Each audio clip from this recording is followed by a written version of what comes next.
Chinese Cinderella by Adeline Ma, Chapter 19. End of term.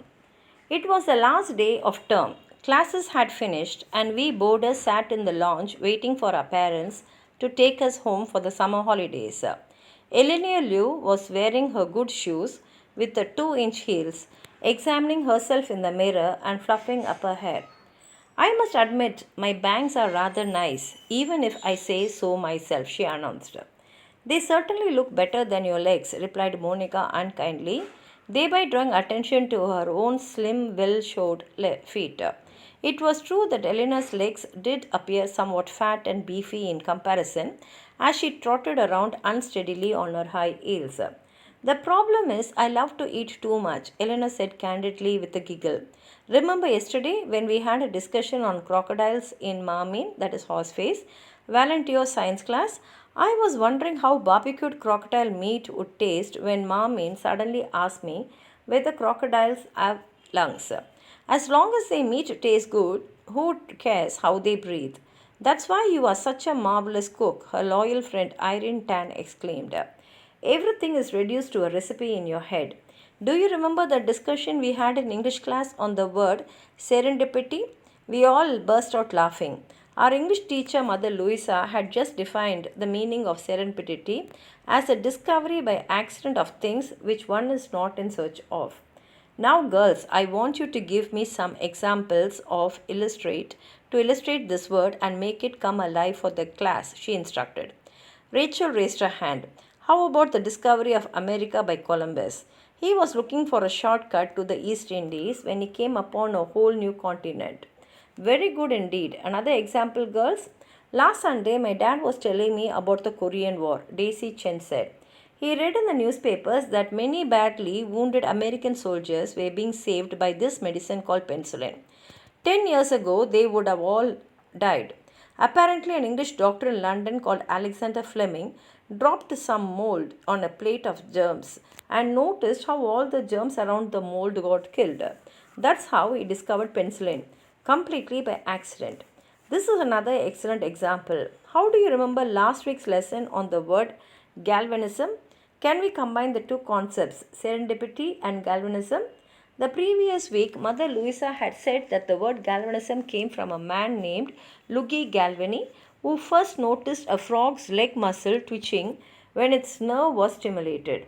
However, no one knew the answer to her question because she hadn't mentioned what Mr. Galvani was doing with the frog's leg to begin with when he made his discovery. Eleanor, Mother Louisa finally asked, wake up. Do you have a theory? What is the story about Mr. Galvani and his frogs? Oh, Mother Louisa, gushed Eleanor enthusiastically. Frog's legs are delicious, stir-fried with little ginger and soy sauce. So tender and juicy. In my dad's restaurant, we have frog's legs and I order them every time. Only they are called field chickens on the menu. Same thing, really. She paused briefly and must have suddenly remembered to whom she was speaking. I think Mr. Galvani was eating frog's legs for dinner. Maybe he bit on a nerve by mistake and the leg twitched or something. That's another example of serendipity. Mother Louisa arched her eyebrows with the whole class roared. Amazing. So you have Mr. Galvani chewing on a bunch of twitching frog's legs. She waited for the uproar to die down, then continued. In actual fact, Mr. Galvani was hanging frog's legs by a copper wire from an iron railing at his home. A gust of wind blew the copper wire against the iron railing, and the frog's legs twitched. Without meaning to, he had accidentally created an electric current. This serendipitous event in the 18th century resulted in the discovery of galvanism. One by one, my fellow boarders left, calling out best wishes and happy summer holidays to each other. Eventually, only Rachel, you, Mary Swin, and I were left behind. Though I felt a special closeness to these two friends, I was never able to openly confide in them anything about my family. Those were emotions I repressed and thoughts I hated to think, let alone express. Besides, they had their own problems. Mary's father kept a small wife and spent most of his time with the second family. Her mother, though ostensibly his big wife, saw him only on Mary's birthday and Chinese New Year. Neglected and ignored, Mrs. Swin became bitter and quarrelsome. On the rare occasions when Mr. Swin did come home, he and his wife argued constantly. Rachel's parents were separated. Her father, a well known jockey and horse trainer, saved every penny to keep her at Sacred Heart. She was his sole reason for existence and an investment for his future, but she felt smothered by his expectations. After the hubbub and excitement of everyone's departure, I developed a stinking headache. Even though I had mentioned nothing of my summer plans, all the girls knew I was again the only boarder not going home for the holidays because I had not bothered to pack.